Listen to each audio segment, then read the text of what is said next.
Decision news Gujarati પર આપની સાથે હું ડૉક્ટર અવિનાશ. ભારતમાં છેલ્લા ઘણા સમયથી સમાજ પોતપોતાના રીતે એક વૈચારિક લડતો ઉપાડી રહ્યો છે. ત્યારે વલસાડ ખાતે અટકપારડીના જોડિયા સમાજ હોલમાં 40મું રાષ્ટ્રીય અધિવેશન 2023 યોજાઈ રહ્યું છે, જેને લઈને ચર્ચાઓનો દોર શરૂ થયો છે. આ ચર્ચાઓનો દોરમાં આ વખતે અધિવેશનમાં 40મું જે અધિવેશન યોજાવાનું છે એમાં ડૉક્ટર બાબા સાહેબ આંબેડકરના પૌત્ર અહીંયા આવી રહ્યા છે અને એ અધિવેશનને સંબોધન કરશે.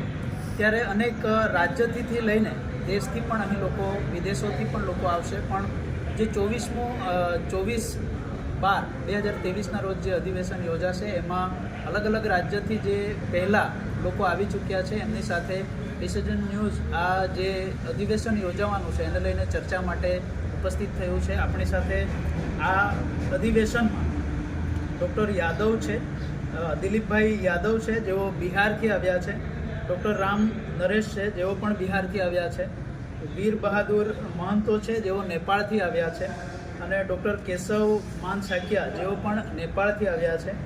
અને આ જે આખું મહાસંમેલન યોજાવાનું છે એવા આર પટેલ જે રાષ્ટ્રીય અધ્યક્ષ છે બામસેપના અને વલસાડ કાર્યક્રમના એ અધ્યક્ષ, એમના નેજા હેઠળ જ આ સમગ્ર કાર્યક્રમ યોજાશે. ત્યારે આપણે સૌથી પહેલાં વીર બહાદુર મહંતો પાસેથી જાણીશું કે વર્તમાનમાં જે ભારતમાં જે આદિવાસીઓની સ્થિતિ છે એવી જ સ્થિતિ શું નેપાળ જે છે એમાં પણ છે કે પછી અહીંની જે સ્થિતિ છે એ એમને કેવી સ્થિતિ લાગે છે, અને નેપાળમાં જે આદિવાસીઓ છે એમને પણ જે જળ જંગલ જમીન ત્યાંના અહીંના જે લોકોના જળ જંગલ જમીન છીનવાઈ રહ્યા છે ત્યાં પણ અલગ અલગ પરિયોજનાઓને લઈને શું આ પ્રકારના પરિવર્તનો તેઓ જોઈ રહ્યા છે? अच्छा, आप लोग को नमस्कार. मैं नेपाल से आया हूँ. मेरा नाम केशव मानसाकी.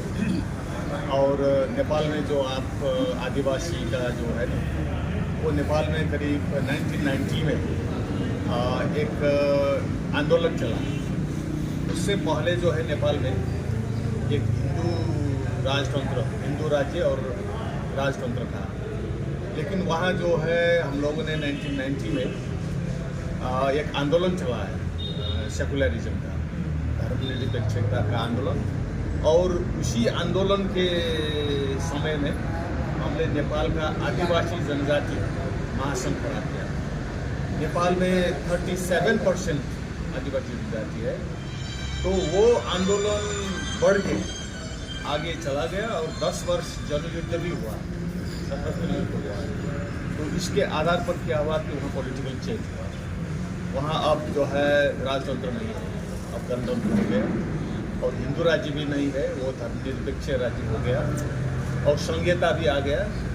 और समाज में जो राजनीति, जो सत्ता और जो अवसर में जो एक्सेस है ना, पहुँच, इसके लिए हमने समानुपातिक समावेशिता का सिद्धांत भी अभी संविधान में है. तो इसका मतलब यह है कि अब नेपाल में भी भारत के जैसे ST है, SC, ST, OBC और दूसरे जो लोग हैं, उन लोगों में पॉपुलेशन का जो प्रोपोर्शनेट है, जो जनसंख्या का जो संख्या है, उनका प्रतिशत है, उसी प्रतिशत के आधार पर वहाँ का जो राजनीतिक पदें बांटी जाएगी. और सरकार के जो रोजगारी में, जागीर में, उसी के प्रतिशत से जो है उसको बांटना पड़ेगा. तो ये चेंज नेपाल में आया. इस चेंज के आने में जो है आदिवासी जनजाति लोगों ने बहुत योगदान किया, शहादत भी हुआ. और आदिवासी ही नहीं, वो SC भी है और OBC भी है. 17,000 लोगों का शहादत हुआ. तो इसके बल पर जो है नेपाल में परिवर्तन आया. तो भारत में अभी जो ये वैचारिक विमर्श चल रहा है, तो ये वैचारिक विमर्श नेपाल के लिए भी बहुत ही कामयाब है. क्योंकि यहाँ का जो आंदोलन है अथवा यहाँ का जो विचार विमर्श चल रहा है, वो हमको जो है आगे जाने के लिए मार्गदर्शन देता है, इसीलिए जो है यहाँ मेरा सवाल सर ये है कि भारत में जो ये विकास के नाम पे, डेवलपमेंट के नाम पे जो विनाशकारी प्रोजेक्ट लॉन्च हो रही है आदिवासी विस्तारों में, क्या वही स्थिति नेपाल में भी है? हाँ, ये हाँ, लेकिन अभी जो है अब वहाँ के जो आदिवासी करीब 37% है, XTI से भी ज़्यादा है। तो इतना इंडिया में जो समस्या है, इतना समस्या तो अभी वही नहीं आया है। लेकिन वहाँ जो अभी संहिता लागू हुआ है, तो वो संहिता में सात प्रदेश हुआ। तो प्रदेशों में जो है ये आदिवासी जनजाति का पहचान का मुद्दा चल रहा है, वो एक टसल चल रहा है, एक कन्फ्लिक्ट है। लेकिन वो जो प्रकृति का जो स्रोत पर पहुंच है, जो सत्ता का जो खेल है, वो यहाँ के जैसे जल जंगल ज़मीन का जो है इतना ज़्यादा समस्या नहीं है, लेकिन आएगा, क्योंकि ये आधुनिकता का भी प्रतिफल है। लेकिन ये आधुनिकता में विकास तो होगा, लेकिन विकास का प्रतिफल किसको पहुंचना चाहिए? ये नहीं कि वो आदिवासी लोगों का जल जंगल जमीन छीन कर उसमें जो है कैपिटलिस्ट अथवा राज्य जो है उसमें जो करके वो अन्याय है। आपको क्या लगता है सर, इसके लिए आप आदिवासी समाज या अन्य समाज जो इसमें दुखी हो रहे हैं उनको क्या करना चाहिए?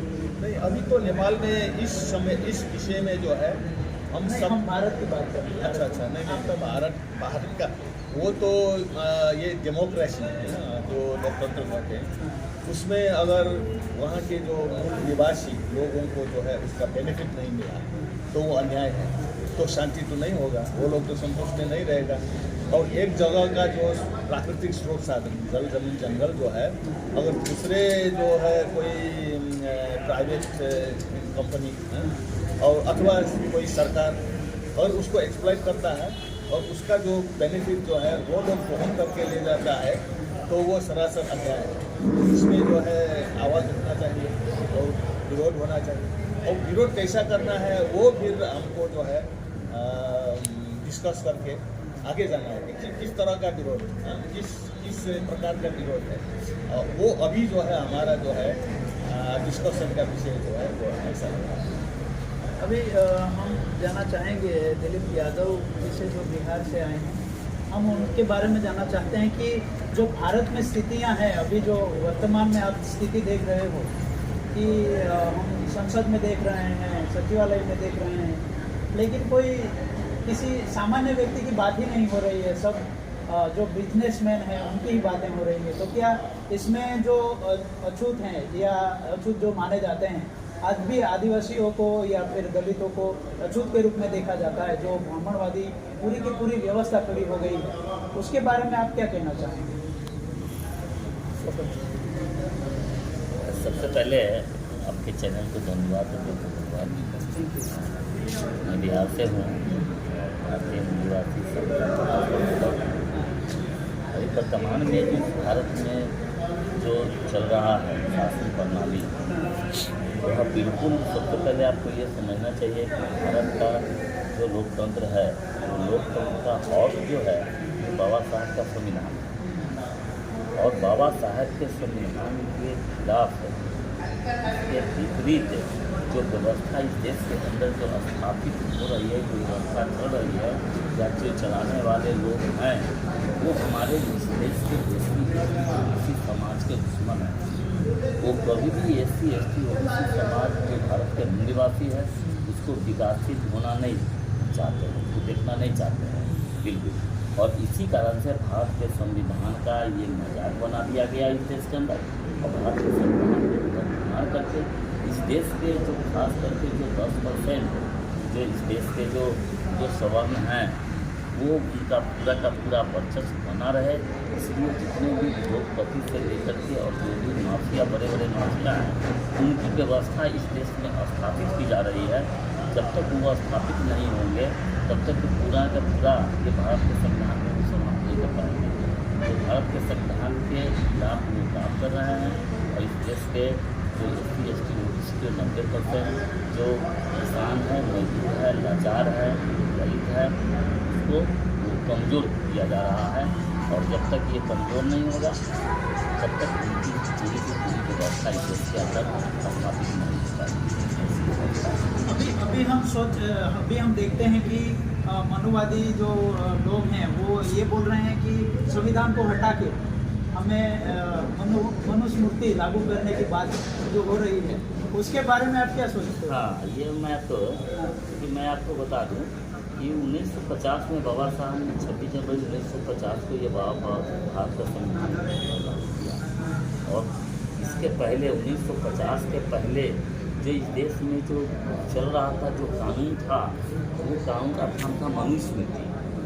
और उस मनुस्मृति में SC ST OBC 90% जो समाज है उसको धन रखने का अधिकार नहीं था, संपत्ति रखने का अधिकार, शिक्षा ग्रहण करने का अधिकार नहीं था, अस्त्र शस्त्र रखने का अधिकार नहीं था। यानी किसी तरह का वो गुलाम लोग थे। और उनका था SC ST OBC समाज को जो केवल 10% लोगों को गुलामी करेंगे और वो गुलाम बना के रखे हुए। लेकिन बाबा साहब का संविधान ने इस तरह का चमत्कार दिखाया। यह 2500 वर्षों के बाद जो हमको बाबा साहब के द्वारा जो ये संविधान मिला, ये संविधान ने इस तरह का परिवर्तन कर दिया कि पूरा का पूरा मानव एक समान, जो एक मानव जानवर के समान हुआ करते थे और एक अपने आप को ईश्वर बताने वाले लोग थे, वो लोगों को पूरा जो पहले की जो व्यवस्था थी मनुस्मृति की, वो इस तरह की व्यवस्था थी, ब्राह्मण क्षत्रिय वैश्य इस तरह की व्यवस्था थी। आज का संविधान जो है वो इस तरह से पलट दिया, वो सबको एक समान, सब बराबर मानव एक समान। यानी तथागत बुद्ध से लेके सम्राट अशोक चंद्र और साहेब कबीर रामास्वामी नायकर, ललित सिंह यादव जैसे हजारों हमारे गुना महापुरुष हैं वगैरह हमारे बिरसा मुंडा हैं। इनका जो संघर्ष था, इनका जो सोच था, उस सोच को बाबा साहब ने एक इस किताब के अंदर समझ। और इसी के तहत 26 जनवरी 1950 के बाद जो व्यवस्था लागू हुई, उस व्यवस्था में जो मानव एक समान हो गए। और ये हमारे जो 10% जो इस देश के जो विदेशी लोग हैं जो इस देश को शासन कर रहे हैं, वो कतई इस संविधान को खत्म नहीं करता है और भारतीय संविधान को समाप्त करके और पुनः भारत में जो 1950 के पहले जो व्यवस्था लागू की मनुस्मृति व्यवस्था, इस मनुस्मृति को लागू करने का पूरा प्रयास किया जा रहा है। हाल ही में सर हम देखते हैं, तो क्या आपको लगता है कि हम संविधान के हिसाब से भारत देश को चला रहे हैं? जो व्यवस्था बैठी हुई है, आपको लगता है कि ये व्यवस्था बंधारण के संविधान के अनुसार चल रही है? नहीं, ये भारत के संविधान के अनुसार चलना तो चाहिए। ये सिर्फ ओनली फॉर शो, ये भारत में ओनली फॉर शो है कि भारत के संविधान के हिसाब चल रहा है, लेकिन भारत के संविधान के हिसाब से देश की व्यवस्था है। अगर भारत के संविधान के हिसाब से अगर व्यवस्था चली होती तो हमको बिहार से आके हमको ये गुजरात में अधिवेशन करने की आवश्यकता नहीं होती। हमारे SC ST OBC 90% के जो हमारे जो बहुजन समाज के लोग हैं, उनको उनके अंदर जागृति पैदा करने की ज़रूरत नहीं पड़ती। ये भारतीय संविधान के खिलाफ इस देश में व्यवस्था चल रही है। इसलिए मैं SC ST OBC समाज के अंदर जो है बाबा साहब का संविधान के अनुरूप ये देश की व्यवस्था हो, इसके लिए हम लोगों ने इतनी दूर से चल के और आके अपने समाज को जागृत करने का काम और बढ़ाने का काम किया। अभी मैं डॉक्टर राम नरेश से और जब तक है और हमारा एक ये है कि जब तक है संघर्ष हमारा इसलिए मुख्य उद्देश्य है, हमारा भारतीय मूल निवासी संघ का मुख्य उद्देश्य है कि जब तक है इस देश के अंदर ये हमारा SC ST OBC समाज को जो भारत का जो वास्तविक इतिहास है, उस इतिहास की जानकारी देते हुए उनको शैक्षणिक रूप से, आर्थिक रूप से और सामाजिक राजनीतिक रूप से जब तक संपन्न नहीं करा देते हैं और जब तक संपूर्ण भागीदारी उनकी नहीं हो जाती है, वह संपन्न नहीं हो जाते हैं, तब तक हमारा ये महापुरुषों का विचारधारा पर जो आधारित ये संगठन है, हम ये काम करेंगे, आगे भी करते रहेंगे, जिससे भी होता आया है हम हमेशा जीएंगे। अभी मैं डॉक्टर राम नरेश सर जी से जानना चाहता हूँ कि बिहार एक ऐसा राज्य है जहाँ से हमारे पुरखे निकले हैं जो स्वतंत्रता आंदोलन में काफ़ी महत्वपूर्ण भागीदारी उन्होंने की है। तो मुझे ये जानना है, अभी भी कन्हैया कुमार का हम फॉलो करते हैं, बिहार से भी वो भी आते हैं, तो मैं ये जानना चाहता हूँ कि जो वैचारिक आंदोलनों की जो धार है वो क्या इस देश की मूल स्थिति को बदल सकती है, या फिर जो लड़ाई वाली जो वैचारिक आंदोलनों हैं ये विचारधारा देश को बदल सकती है, आपको क्या लगता है? सबसे पहले मैं आपको चैनल के माध्यम से आपको धन्यवाद करना चाहता हूँ। और मैं सिर्फ ऐसे प्रोग्राम में किया था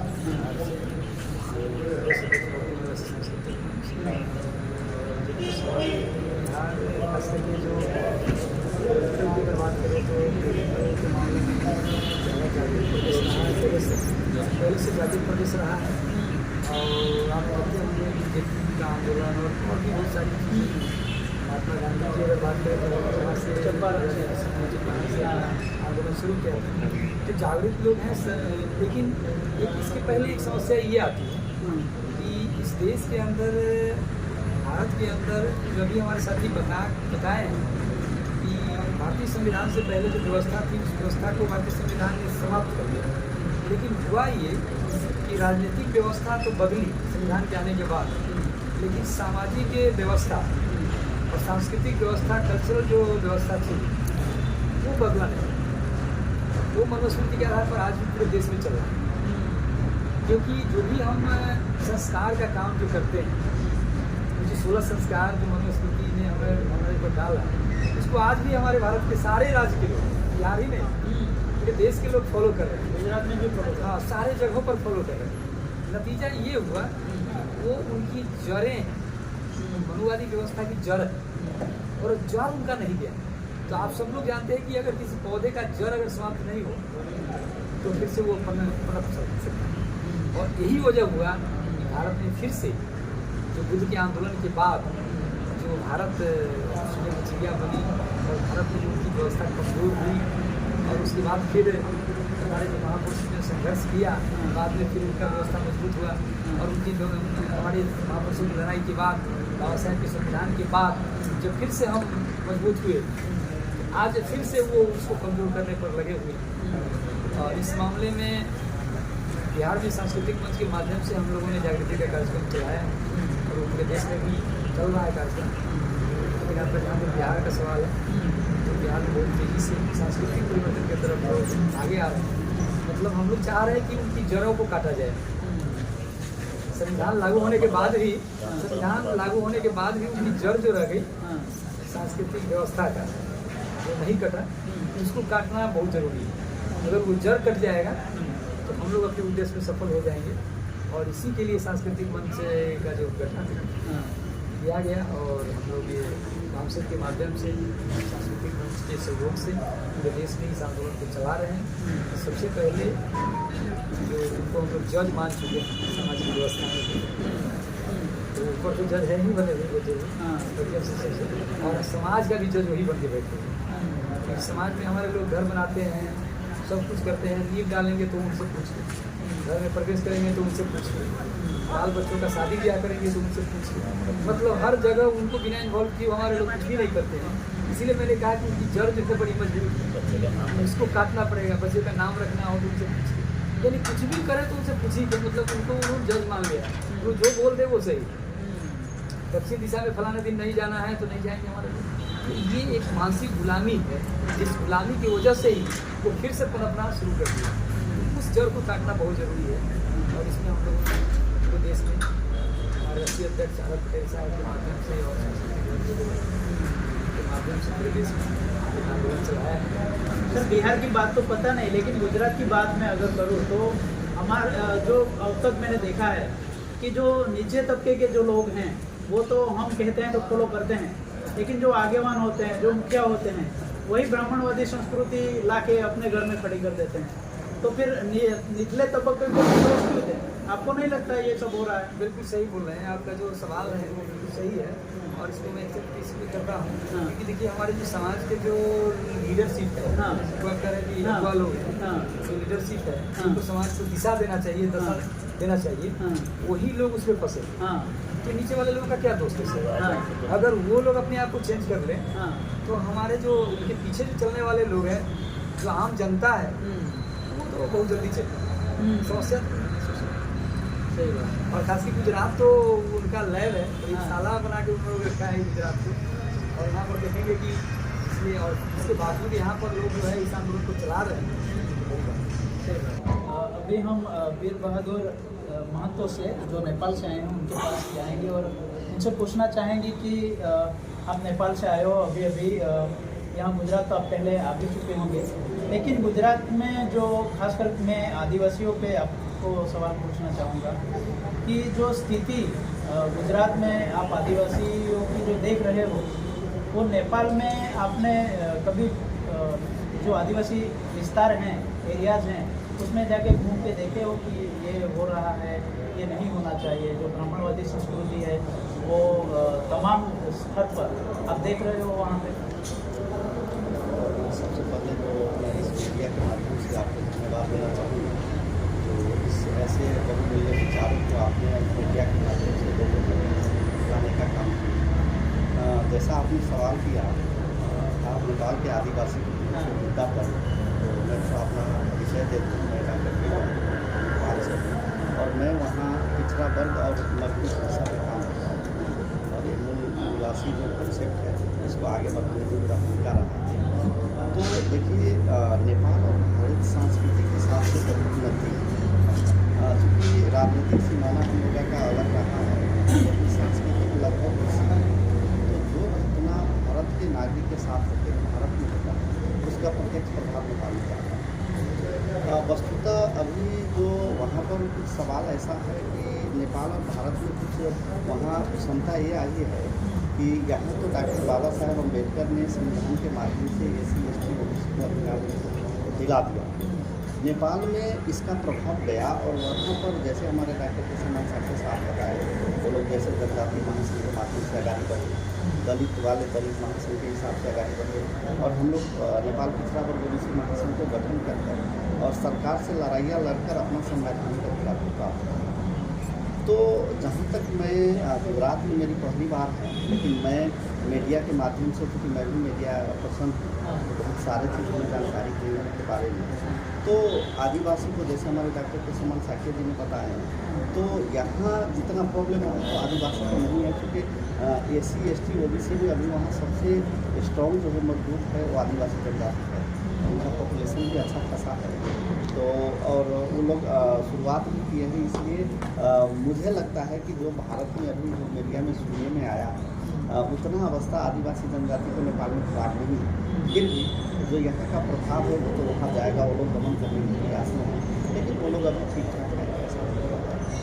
मसदेव की बात करें, आप मीडिया पर्सन को जानते ही होंगे, मसदेव में अभी जो छत्तीसगढ़ की जो दुर्दशा है, अभी वहाँ का जो मुख्यमंत्री है वो भी आदिवासी है और जो अभी जो जंगल की कटाई करके सब इसको विस्थापित कर रहे हैं वो भी हमारे आदिवासी हैं। तो आपको क्या लगता है, लोकतंत्र यहाँ पर बचा हुआ है?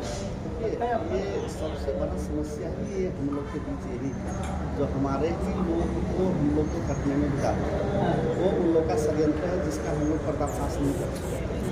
और मैं इस माध्यम से ये भी बताना चाहूँगा कि देखिए, सिर्फ उनका जमीन और जंगल पर ही नहीं विनाश करना चाहता, वो तो है जो भौतिक रूप उनको देख रहे हैं, लेकिन अभौतिक रूप से हमारे भाषा साहित्य और संस्कृति को टोटली खत्म कर रहा है, जो पीढ़ी दर पीढ़ी हम लोग का समाप्त कर रहा है।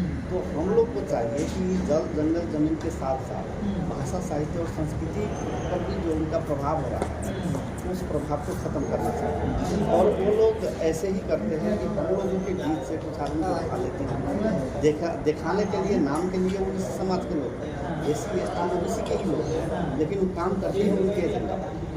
तो वो दोनों तरफ से हम लोग को काउंटर कर रहा है। लोग वो दिखा रहा है भाई SC ST OBC का लोग है, लेकिन वो हम लोग को विरोध में काम कराना है। तो जो आम जन समुदाय है SC ST OBC लोग, इनको समझना होगा तो भाई ये ऐसा नहीं होना चाहिए, क्योंकि ये कुछ जो व्यक्ति है कुछ अपने फायदा के लोग में हम लोग का पूरा समाज को बर्बाद कर रहे हैं। और मैं मीडिया के माध्यम से हम लोग से मेरा आग्रह भी रहेगा कि कम से कम ऐसा आप नहीं कीजिए, अपना जो इतिहास है, जो हम लोग का पुरातत्व है उसको पहचानिए, उसको काम कीजिए, अपना इतिहास अपना लिखना होगा। दूसरे को बताए हुए मार्ग पर आप तो खुद अपना जनरेशन को पछाड़ी धकेल ही रहे हैं, लेकिन उसके साथ साथ आप सारे समाज को जनरेशन को ख़त्म कर रहे हैं। अगर हम लोग अपना इतिहास के तरफ पर्दा डालते हैं तो मैं जैसे आपको बताया कि जैसे हम लोग मूल निवासी कंसेप्ट पर काम कर रहे हैं और सिर्फ नेपाल में ही नहीं, हम वहाँ पर एक मूल निवासी अंतर्राष्ट्रीय मूल निवासी सांस्कृतिक महासंघ का एक कंसेप्ट लाए हैं, जो अभी संसार विश्व भूमंडलीकरण के हिसाब से जा रहा है। अब सिर्फ एक प्रदेश में, एक देश में काम करने से नहीं होगा, अभी पूरा संसार जो एक हो रहा है, तो हमारा भी समाज का लोग एक पूरा संसार भर में फैला हुआ है। तो उस सबको समस्या को एक करने के लिए सबको क्या है समस्या, उसको समाधान कैसे होगा, वह जैसे नेपाल में इसका क्या अवस्था है, भारत में क्या अवस्था है, वैसे श्रीलंका में क्या अवस्था होगा, या डेनमार्क में क्या अवस्था होगा, या यूरोप का जितना भी कंट्री है उसमें क्या अवस्था होगा, ये समझने की ज़रूरी है।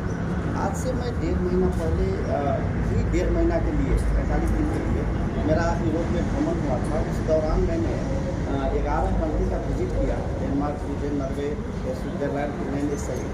तो मैं बहुत ऐसे लोगों से मिला जो वहाँ तो खैर ऐसा समस्या नहीं है। अगर कहेंगे तो हम देखें बाबा साहब का असली संविधान लागू डेनमार्क में, वहाँ पूरा समता की बात है, इसलिए वो संसार में डेनमार्क, फिनलैंड सबसे हैप्पीएस्ट कंट्री जाने जाते हैं।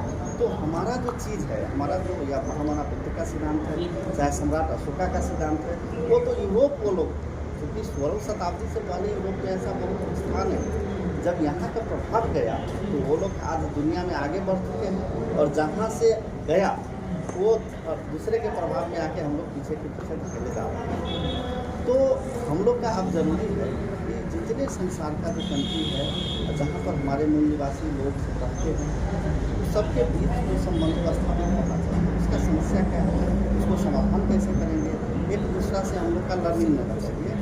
इसके बाद हम लोग आगाड़ी बढ़ेंगे और अपना अगर इतिहास पर, पुरातत्व पर, भाषा पर, साहित्य पर, कल्चर, बहुत सारे फील्ड पर इस पर अगर काम करते हैं तो मुझे लगता है कि जो हमारा विरासत था, मान लीजिए इसको हम लोग विरासतें कहेंगे कि एक समय ऐसा था कि आज हम लोग यूरोप, अमेरिका को देख रहे हैं कि वहाँ जाकर शिक्षा लेना चाहिए, लेकिन जब नालंदा संसार के सबसे पहले विश्वविद्यालय, आवासीय विश्वविद्यालय था, तो वो समय का दौर ऐसा था जो सारे दुनिया को लोग यहाँ आकर शिक्षा लेकर जाते थे और सारे दुनिया में अपना काम किए।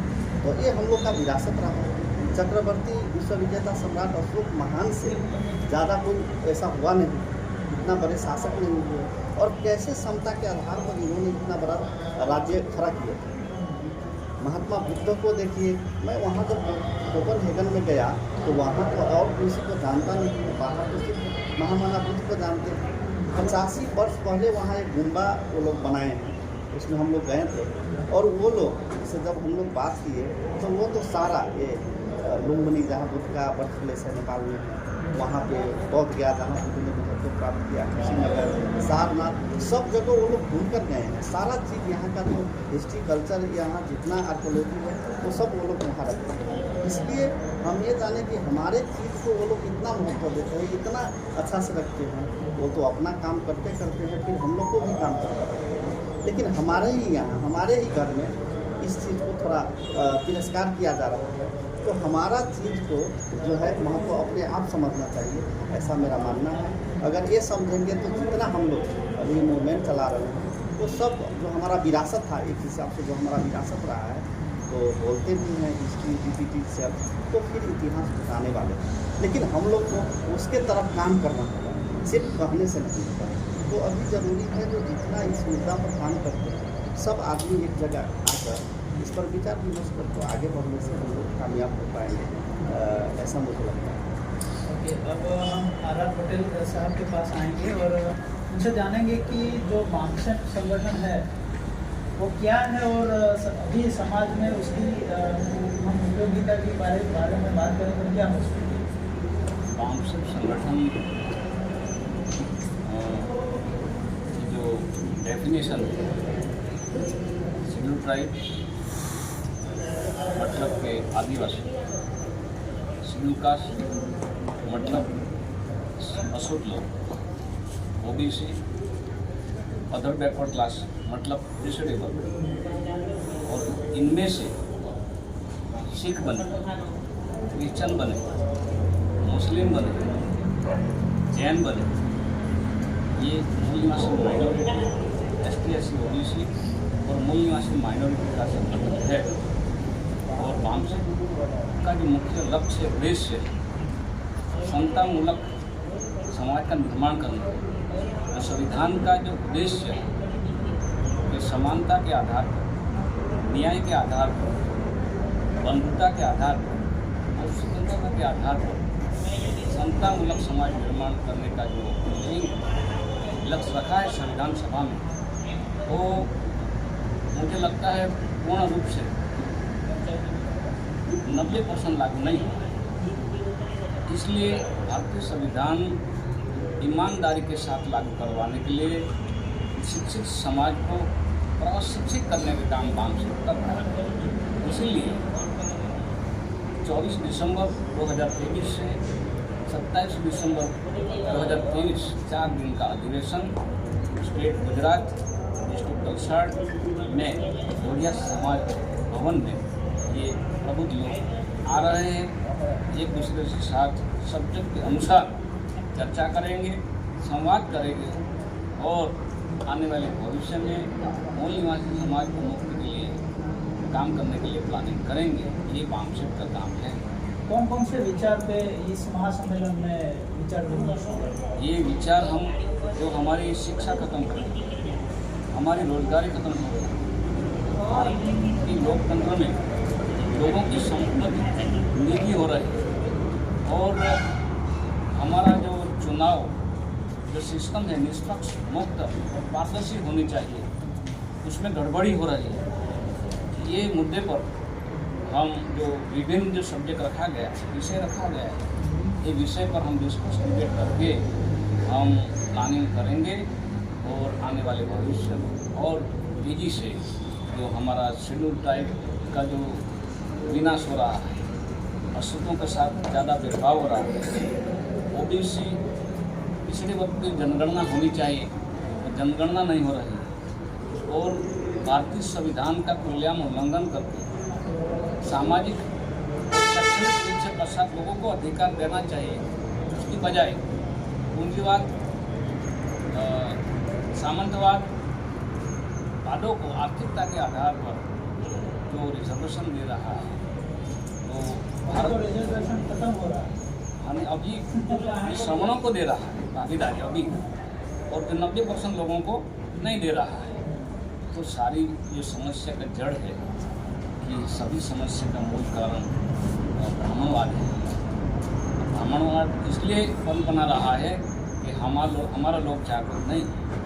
तो मैं मानता हूँ कि भारत में करीबन ST/SC OBC इवन मूल निवासी माइनॉरिटी में से 15% लोग जागरूक हो जाएगा, बाकी के लोग तो समर्थक। इस देश में सिर्फ और सिर्फ शासक जाति, शासक वर्ग के लोग तो जाति में भी आते हैं और वर्ग में भी आते हैं, यही शासक है।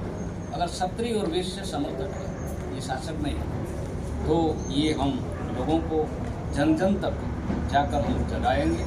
इसलिए विभिन्न विचारों जो शैक्षणिक मुद्दा है, भागीदारी का मुद्दा है, राजनीतिक मुद्दा है और सरकारी संपत्ति अभी निजी लोगों के हाथ में बेच रहे हैं, ये मुद्दे पर हम चर्चा करने वाले हैं और प्लानिंग करेंगे। आप डिसीजन न्यूज़ के माध्यम से लोगों को क्या कहना चाहते हैं? मैं डिसीजन न्यूज़ को तो पहले मैं हृदय के तहत आभार व्यक्त करता हूँ।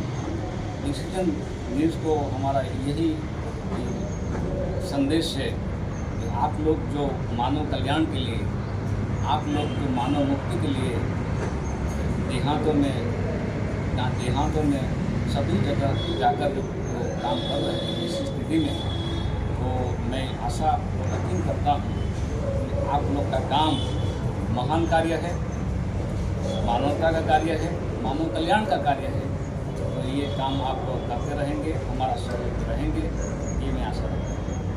આ હતા મહાનુભાવો અલગ અલગ રાજ્યો અને દેશમાંથી આવ્યા હતા અને આજે મહાસંમેલન યોજાવાનું છે 40મું રાષ્ટ્રીય અધિવેશન 2023 એમાં પોતાનું યોગદાન આપશે અને જે વૈચારિક આંદોલન તરફ એ લોકો જે